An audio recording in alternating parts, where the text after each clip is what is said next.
The French countryside was a place of quiet beauty, but for one boy, it was also a place of struggle. His name was Louis, and he was born into a family that had very little. The green fields and forests around his small village in Jura looked peaceful, but his life was anything but easy. His father, a farmer and craftsman, tried to keep food on the table, while his mother, a milliner, made hats with her tired hands. They worked hard, but poverty was always at their door. Louis grew up in a tiny stone house that creaked with the weight of wind and rain. There were no fine clothes, no comfortable beds, only simple meals and long days of labor. From the beginning, he understood that life was a fight. He was not a boy born with golden chances.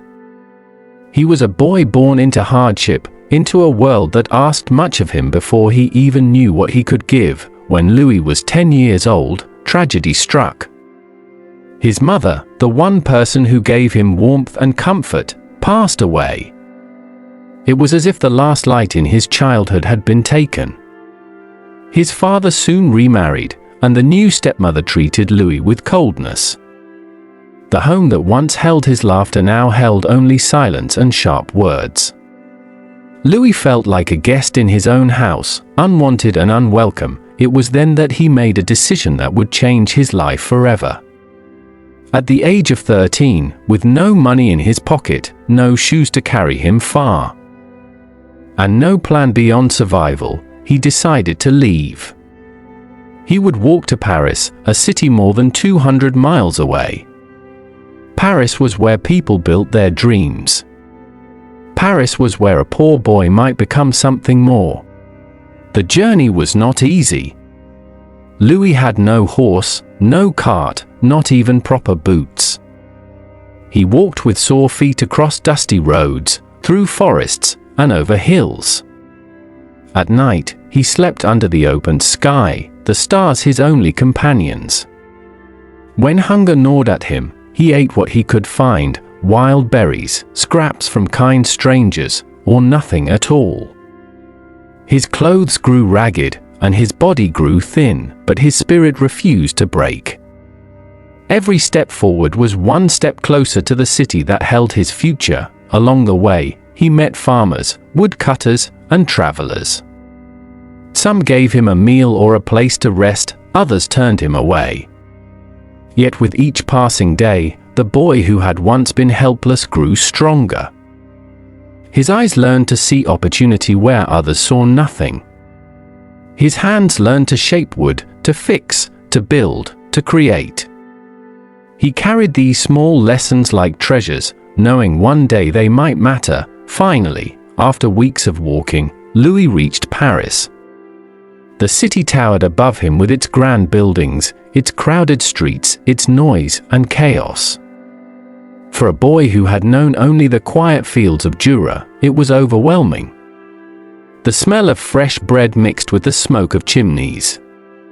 Horses pulled carriages past finely dressed men and women, their shoes clicking on cobblestone streets. He had never seen such wealth, and yet, he had never felt so small. Louis had no money, no friends, no family waiting for him. He was, in every sense of the word, homeless. He slept where he could, sometimes under bridges, sometimes in doorways, sometimes in hidden corners of the city where no one would notice a skinny boy trying to survive. Hunger was his constant shadow. Yet even then, he did not let despair take him.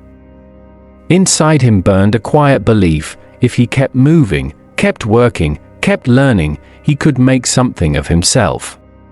What Louis had was not luck but skill. From his father, he had inherited the knowledge of wood and tools. From his mother, he had inherited patience and the art of careful hands. He soon found work as an apprentice with a box maker, a man who created wooden chests, cases, and trunks for the wealthy of Paris. These were not ordinary boxes. They were treasures, designed to carry fine clothes, jewelry, and personal belongings for the rich who traveled across Europe. For Louis, this was not just a job. It was a calling. He watched how the master shaped wood into strong frames, how leather was stretched across surfaces, how fabric was fitted inside with perfection. He studied the curves, the locks, the handles. Every piece told a story, every detail mattered. He learned that a box was not only about storage but about dignity, beauty, and trust. If a person gave you their belongings to carry, they gave you part of their life. Day after day, year after year, Louis grew in skill. His hands became confident, his eye precise. He was no longer just a boy running from hunger, he was an artist in training. His employer saw in him not just talent but discipline.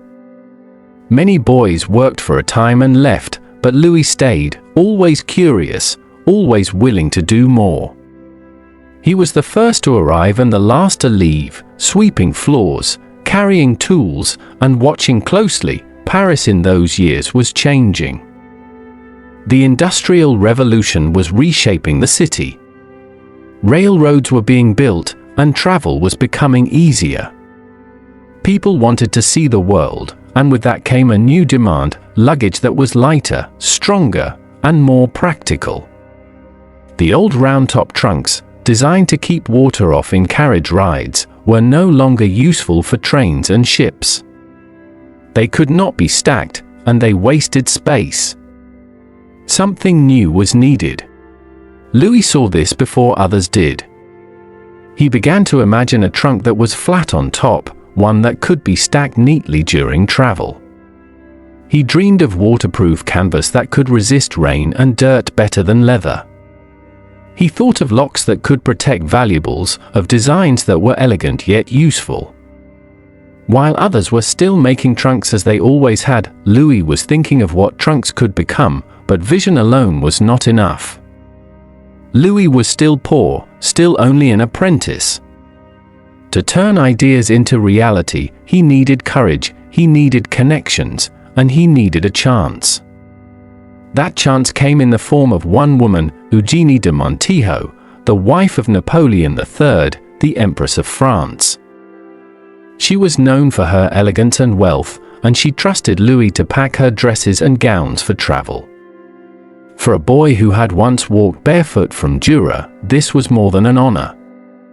It was a door opening to a new world. Louis served her with devotion.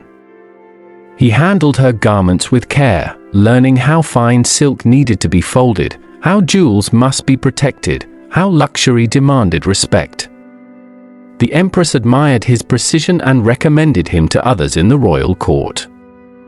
Word spread that there was a young craftsman in Paris who understood not only trunks but the art of travel itself. Louis was no longer a nameless boy on the streets. He was building a reputation. Still, he knew he had far to go. His dream was not to work for others forever but to create something that would last beyond him, something that would carry his name across the world. And so, with determination in his heart and the lessons of hardship guiding his hands, he began to plan for the day when he would open his own workshop. The boy who had once been homeless now stood at the edge of greatness, though he did not yet know how high he would climb. The streets of Paris had once been his shelter. Now, they would become the place where his vision would rise. Paris had a heartbeat, and Louis could feel it in every corner.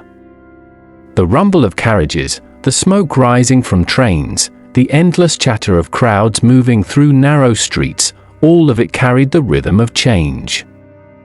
And Louis, once the boy who had walked to this city with nothing but a dream, was now ready to step into that rhythm and make it his own. By the time he reached his 20s, Louis had become more than just an apprentice. He was known among craftsmen for his precision, for the way his hands could shape wood and canvas into something both sturdy and elegant. Customers began to ask not only for the trunks his employer made but specifically for trunks touched by Louis. There was something about the way he worked, as if he could see not only the trunk in front of him but the journey it would take, the places it would travel, and the stories it would carry. But Louis wanted more. Working for another man had given him security, but it could not give him freedom. He dreamed of his own workshop, a place where he could experiment, where his ideas could take form without being questioned. He wanted to create trunks that were not only practical but revolutionary. Trunks that would change the way people traveled. Opening a workshop in Paris was no small matter. The city was expensive, and competition was fierce. Established trunk makers had wealthy clients and long histories. Louis had little money and no family to support him. But what he did have was reputation, discipline, and the trust of important customers. And sometimes, those things were more valuable than gold. In 1854, Louis finally opened his own workshop on Rue Neuve des Capucines, not far from the center of fashion and luxury. He placed a simple sign above the door, Louis Vuitton, Malatier à Paris. It was not grand, but it was honest. Malatier meant trunk maker, a word that carried dignity in Paris, where travel had become an art. For Louis, it was also a promise. A promise that every piece leaving his workshop would carry not only luggage but the story of excellence. The first trunk he created under his own name was unlike anything Paris had seen. It was rectangular, flat on top and bottom. Unlike the old rounded trunks that wasted space, Louis' design could be stacked one on another, saving room on trains and ships. Instead of heavy leather, he used a light, durable gray canvas that resisted water and dust. The trunk was strong but elegant, simple yet bold. It was, in every sense, modern. At first, some laughed. Tradition was strong in Paris, and many craftsmen believed that trunks had to be made the old way. But the laughter faded quickly as customers discovered the genius of Louis' design. Suddenly, the wealthy were no longer content with round-top trunks. They wanted Vuitton trunks, the kind that made travel not only easier but more stylish. Orders began to flow into the workshop. One trunk, then another, then dozens. Louis trained apprentices, teaching them the same patience and precision he had once learned. He demanded perfection. If a trunk was not good enough for him, it was not good enough for his customer. His workshop became a place where quality was not just expected, it was sacred. Yet with success came challenges. Rivals began to copy his designs. They saw how quickly his trunks were gaining attention, and they wanted a share of his fortune. Counterfeiters appeared, selling cheap imitations of his canvas trunks. Louis understood that he was no longer just a craftsman, he was a brand, and his name itself carried power. Protecting that name would become one of his greatest battles. Through it all, Louis remained humble. He did not spend his nights in grand halls or salons. He lived simply, pouring his profits back into his business. He cared less about wealth than about reputation. What mattered to him was that when someone looked at a Vuitton trunk, they saw reliability, dignity, and artistry. He wanted his name to mean trust. The city itself seemed to change as Louis grew. The streets became brighter, wider, cleaner, thanks to the grand renovations of Baron Haussmann. Paris was becoming the jewel of Europe, a place where luxury defined identity. The rich traveled more than ever before, and with travel came the need for luggage that could withstand journeys across oceans and continents. Louis saw opportunity everywhere. He experimented with stronger locks that could keep belongings safe from thieves. He tested fabrics that resisted weather so that rain or sun would not ruin a traveler's treasures. He played with colors, creating trunks that were not only useful but beautiful. His trunks began to carry not just clothes and jewels but stories of love, loss, adventure, and return. One day, as Louis stood in his workshop watching his apprentices at work, he remembered his journey from Jura. He remembered walking barefoot, hungry and alone, sleeping under bridges, ignored by those who had so much. And he looked now at the elegant trunks being prepared for dukes, duchesses, and businessmen traveling across the world. A strange feeling came over him, a mixture of pride and disbelief. The boy who had once had nothing was now creating something that the richest people in Europe desired, but the world does not reward success without testing it. In 1870, war broke out between France and Prussia. Paris fell into chaos. The city, once filled with laughter and luxury, became a place of fear. Food grew scarce, businesses closed, and families fled. Louis's workshop was not spared. For months, he could not work, could not sell, could not create. His dream seemed once again at risk of collapse. Still, Louis did not give up. When the war ended and Paris began to rebuild, he reopened his workshop with even greater determination. He introduced a new line of trunks covered in beige canvas with red and beige stripes. A design that was not only elegant but also difficult to copy. It was his answer to the counterfeiters who had been imitating his earlier designs. Once again, Louis was ahead of his rivals, setting the standard for the future. By then, his name had traveled far beyond Paris. His trunks were carried across the Atlantic on steamships, across deserts on caravans, across continents on railroads. Wherever people traveled, Vuitton trunks traveled with them. They became a symbol not only of wealth but of taste, of an understanding that travel could be both practical and luxurious. And yet, even as his success grew, Louis never forgot the boy who had walked from Jura. That memory never left him. It reminded him that every triumph was built on struggle, that every fine trunk began with the calloused hands of a poor child who refused to stop walking. Louis had proven himself. He had built his own name, his own workshop, his own future. But his journey was not over. The years ahead would test not only his creativity but his legacy. Rivals would grow bolder. New challenges would rise. And Louis, no longer a homeless boy but a master craftsman, would face the question every great creator must answer: how do you build something that lasts beyond your own lifetime? The answer would come not only from his hands but from his family. And that story was just beginning. The years had carved lines of wisdom across Louis's face, but his eyes still held the same spark that had carried him from the forests of Jura to the glittering streets of Paris. He had built more than a workshop, more than a business. He had built a reputation that reached across oceans. His name was no longer just his own. It had become a symbol, whispered in train stations and harbor docks, printed in newspapers and spoken in salons. Vuitton, but Louis knew that fame alone could not protect what he had created. He understood the fragility of success.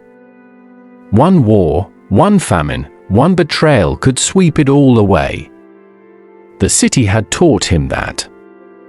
Life had taught him that.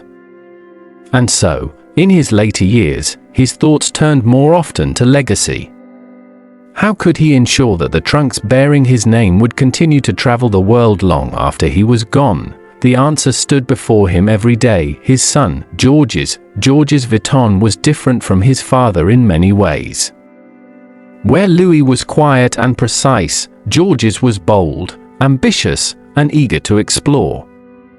He had grown up in the workshop, watching his father shape wood, stretch canvas, and hammer brass. He had learned the value of discipline and the beauty of detail. But Georges carried something else too, a vision of how far the Vuitton name could go. Louis began teaching him not just the craft but the philosophy behind it. A trunk was not simply a container. It was trust, it was dignity, it was a promise. If you failed in that promise, you lost more than a customer, you lost your honor.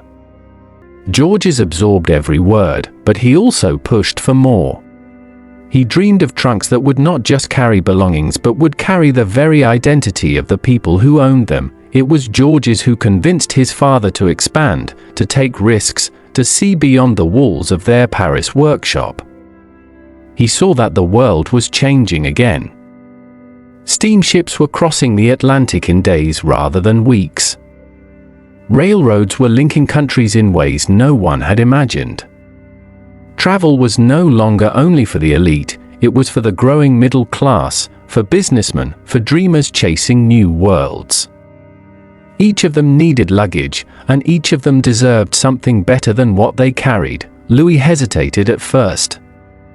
He had known hunger, cold, rejection. To him, stability was a treasure. Why risk what they already had? But Georges was relentless, and Louis, deep down, recognized in his son the same determination he had once carried in his own barefoot journey. He gave Georges room to try, and slowly, he began to see that his son was not only right but necessary. Together, father and son refined the art of the trunk. They experimented with designs, materials, and locks. It was Georges who pushed for a new system of unpickable locks, something no thief could open. When customers received these trunks, they felt not just protected but special, as if they were part of a secret known only to a few. Counterfeiters, however, were becoming bolder. By the late 1800s, imitations of Vuitton trunks appeared in markets from London to New York. Louis had faced them before, but now it was Georges who took the fight further. He introduced a new design, the famous monogram canvas, with its interlocking LV initials and floral motifs. It was unlike anything the world had seen.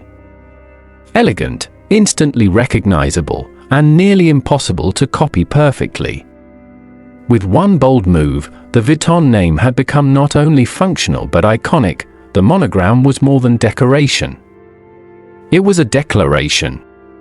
It told the world that Vuitton was not simply about trunks, it was about identity, about belonging to a class of travelers who valued beauty and distinction. To own a Vuitton trunk was to carry a piece of Paris itself, a piece of the dream that Louis had chased as a boy. As Georges led the business into this new era, Louis began to slow. His hands, once steady with wood and hammer, grew tired.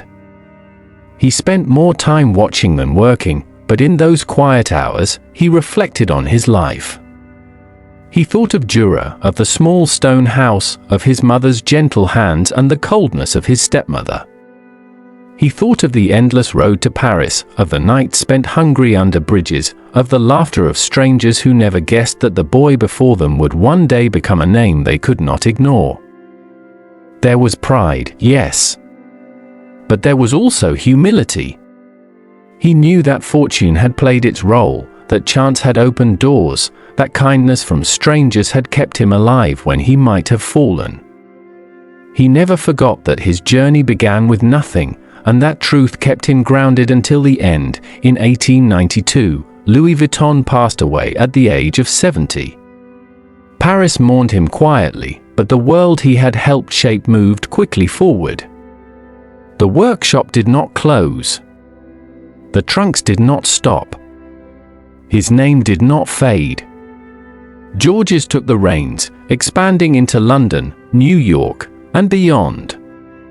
The Vuitton trunks began to cross not only countries but continents, carried by explorers, aristocrats, and dreamers. Louis' dream had become something far greater than even he had imagined.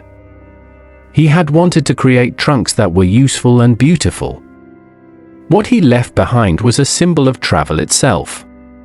But perhaps the most extraordinary part of his story was not the wealth he created or the fame he gained. It was the journey of the boy who had once been homeless, who had once been told by life itself that he did not belong. That boy had refused to listen. He had kept walking, step after step, until the world had no choice but to hear his name. Generations later, the Vuitton name would grow beyond trunks. It would become fashion, handbags, shoes, symbols of status and art.